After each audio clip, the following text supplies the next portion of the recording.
বিশ্ব রাজনীতির উত্তাপ আরও বাড়ছে। মার্কিন বোমা হামলার রেশ কাটতে না কাটতেই ইরানের ফোর্দো পারমাণবিক কেন্দ্রে শুরু হয়েছে নতুন নির্মাণ কাজ। উপগ্রহে ধরা পড়েছে চাঞ্চল্যকর সব দৃশ্য।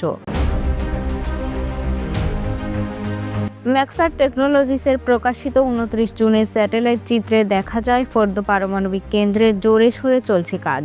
একটি নতুন নির্মিত সড়কের ওপর দেখা যাচ্ছে ভারী নির্মাণ যন্ত্র, এক্সকাভেটর, বুলডোজার ট্রাকের দীর্ঘ সারি। পারমাণবিক অস্ত্র বিশ্লেষক ডেভিড আলব্রাইট জানান, ছবিগুলো দেখে বোঝা যাচ্ছে ইরান সেখানে গর্ত ভরাট, ক্ষয়ক্ষতি মূল্যায়ন এবং তেজস্ক্রিয়তা পরিমাপের মতো কাজ করছে। নির্মাণ চলছে শুধু পাহাড়েই নয়, ফোর্দোর পূর্ব পাশেও। সেখানে এক ভবনের ধ্বংসাবশেষে দেখা গেছে মেশিন ও কনস্ট্রাকশন ওয়ার্কারদের কার্যক্রম। ওই ভবনটি ইসরায়েলি হামলায় ক্ষতিগ্রস্ত হয়েছিল মার্কিন হামলার একদিন পরেই। ইরান কি পারমাণবিক অস্ত্রে আবারও এগিয়ে যাচ্ছে? বিশ্ব কি নতুন করে পারমাণবিক উত্তেজনার মুখে? সেই উত্তরের খোঁজেই তাকিয়ে আছে গোটা বিশ্ব। ডেস্ক রিপোর্ট, প্রতিফলন।